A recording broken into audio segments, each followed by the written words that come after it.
And welcome back to KTN News Desk. I'm Michael Karanja. This afternoon, let's talk booze, and I'm joined by Richard Lord, who's the General Manager for Northeast Africa for Distell. Richard, just looking at the Kenyan alcoholic beverage market, what excites you as a beverage company? Michael, I think if we look at this market at the moment, formal trade indicates that we're up at about 500 million litres of alcohol sold. What we've experienced from Distell is double-digit growth across our entire portfolio, whether it be the ciders, the wines and the spirits.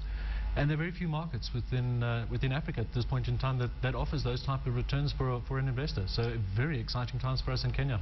I was looking at your portfolio, over 100 brands under your portfolio. When you look at them and try and focus, where do you put more emphasis on when it comes to the Kenyan market? Where do you see most growth? Is it the wines, is it the ciders, or is it any other beverage? I think we've been very blessed with great depth and breadth in terms of the portfolio. Yeah.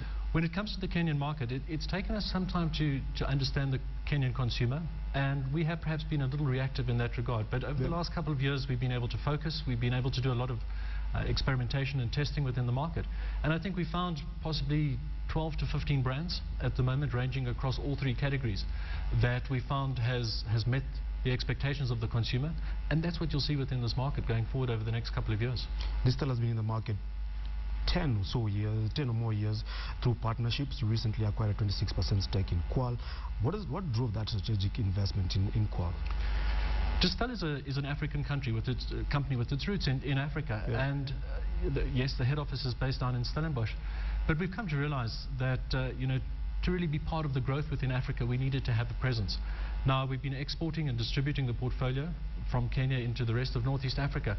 But in order for us to achieve the growth that we wanted, we would have to look at further investment. That would mean production facilities in order to lower really the barrier to entry, our cost of production, and hence the barrier to entry, to make the product more affordable to the consumer, and then to grow volumes, which we think we can do that. So that was really the drive behind the acquisition of our stake in Qual. Most people I talk to about in the alcoholic beverage market always say Kenya is a very price-sensitive market. Just looking at the array of products that you have, obviously cascading them through different classes. When you look at that, how then does that inform the kind of prices that you put place on different products that you offer? If one looks at any category of let's take spirits as an example, and we use brandy, what you would have a breakdown between super premium, mainstream brandy and affordable mainstream brandy. So what we try and do is we try and look at the intrinsics and the extrinsics of the product and position it within that particular price category that would afford any aspirational consumer within Kenya, no matter what tiering you're looking at, a product of world-class quality. Let's talk about wines for a minute now. When you look at the wine market, obviously background in wine all the way back in South Africa, but just look at the Kenyan wine market. Has the Kenyan market actually moved to the direction where there's more consumption of wine in this country? Well, the Kenyan wine category at the moment it's about 30 million litres, possibly 6% of total alcoholic beverages sold within this market. And yes, we've seen fantastic growth within this market, and I think this has been fueled by a couple of things. One, we've got a growing middle class within Kenya. We've got a lot of multinational brands within the market, but I think one perhaps discounts the knowledge or the savvy Kenyan. A lot of people are traveling abroad at the moment. They're getting exposed to various brands, various wine brands, and that culture is coming back to Kenya, and it's permeating throughout society. And so hence, in the wine category, yes, we're seeing a definite shift towards wine and also to spirits, and perhaps a little bit away from beer at the moment.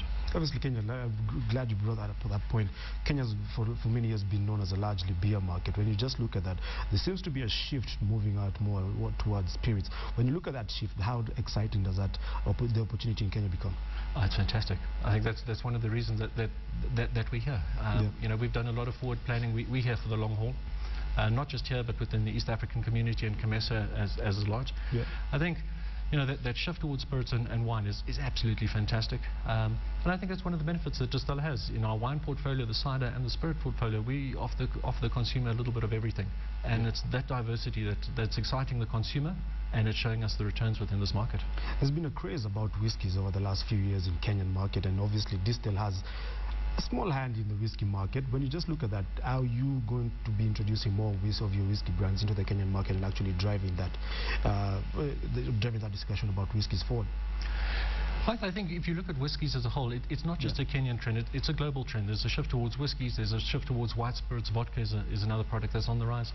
With respect to Distell, we've been present in this market with whiskies for some years, but what you would have seen 2.5 years ago is our acquisition of the Burn Stewart portfolio, the 5 distilleries in Scotland, which has given us brands such as Bunnahabhain and Deanston, some of the best known Scotch whiskey brands, single malts, plus the tremendous track record we have with our own brands within South Africa. You've got a brand such as Three Ships Whiskey, which is the world's most awarded whiskey brand, blended whiskey. You've got Baines, which is a grain whiskey, once again one of the top whiskies in the world. So yes, those whiskies are coming into the market.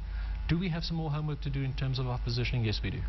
There's a very highly competitive landscape at the moment, very good competitors within this market, and it's something that we're taking cognizance of. But yes, you will definitely see us here with this whiskey portfolio in the next year to come. Highly competitive market. You have the luxury of having over 100 brands to your name.